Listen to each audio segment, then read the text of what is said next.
Syekh Abdul Qadir Al-Jilani, sebelum menjadi Qutb Al-Awliya yang masyhur, pernah hidup dalam kemiskinan bang sangat berat di Baghdad. Rumah kecil, tanah berdebu, atap bocor bila hujan. Beliau belajar siang malam di madrasah dan nafkah hariannya sering tak sampai 5 dirham.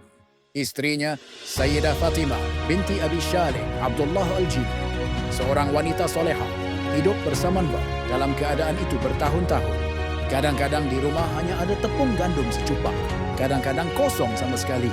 Suatu hari, sudah 3 hari tiada apa yang masuk dapur. Anak-anak kecil menangkis lapar. Sayyidah Fatimah memanaskan periuk kosong di atas tungku, tuang air dan sedikit garam, lalu kacau-kacau sambil berzikir, supaya anak-anak rasa ada sesuatu yang dimasak. Syekh Abdul Qadir pulang petang itu dengan wajah letih. Beliau lihat periuk kosong, lihat anak-anak yang duduk senyap menahan lapar. Lihat istrinya Weng tetap tersenyum. Sayyidah Fatimah angkat periuk, tunjuk isinya yang hanya air garam. Ini sahaja Wang ada, Ver Abd Al-Qadir. Tapi aku bagi tahu anak-anak, ini sup istimewa ibu. Tunggu ayah balik, kita makan sama-sama. Syekh Abdul Qadir duduk di lantai, tarik istrinya duduk di sisinya, lalu pegang tangannya erat-erat. Fatimah, engkau boleh marah kepadaku. Engkau boleh mengeluh. Engkau boleh minta aku cari kerja lain. Tinggalkan pelajaran ini. Aku tak akan salahkan engkau. Sayyidah Fatimah tersenyum. Mata berkaca-kaca lalu jawab, Ya Abdul Qadir, aku kahwin dengan engkau, bukan dengan duit engkau.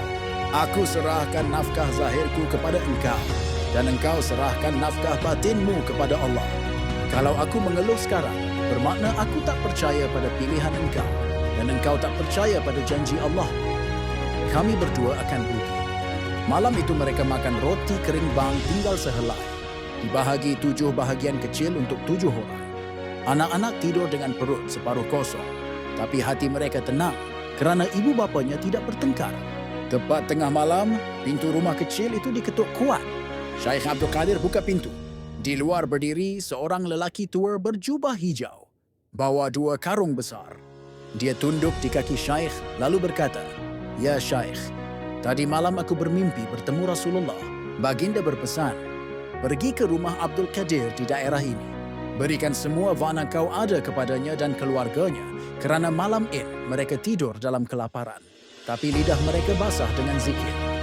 Ini emas, perak, gandum, kurma, minyak, pakaian, semua milik tuan sekarang. Syekh Abdul Qadir menangis.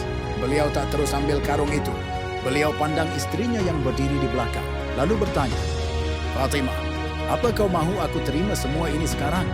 Sayyidah Fatimah menjawab dengan tenang, terima sahaja ya Abdul Qadir. Bukan kerana kita perlukan, tapi kerana Allah mahu kita tahu. Dia tak pernah lupa hambanya yang tak pernah mengeluh atas ketentuan nembe. Sejak malam itu, rumah kecil mereka tak pernah kosong lagi. Tapi yang lebih ajaib, Sayyidah Fatimah tetap memasak dengan periuk Weng sama. Tetap hidup sederhana dan setiap kali ada orang datang minta bantuan, dialah yang paling cepat membuka karung dan memberi.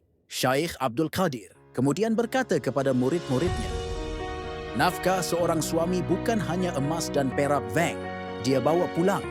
Nafkah yang paling besar ialah ketenangan yang dia berikan kepada hati istrinya.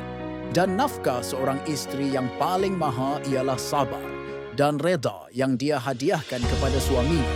Apabila kedua-duanya bertemu, Allah sendiri yang turun menjadi penjaga dapur mereka.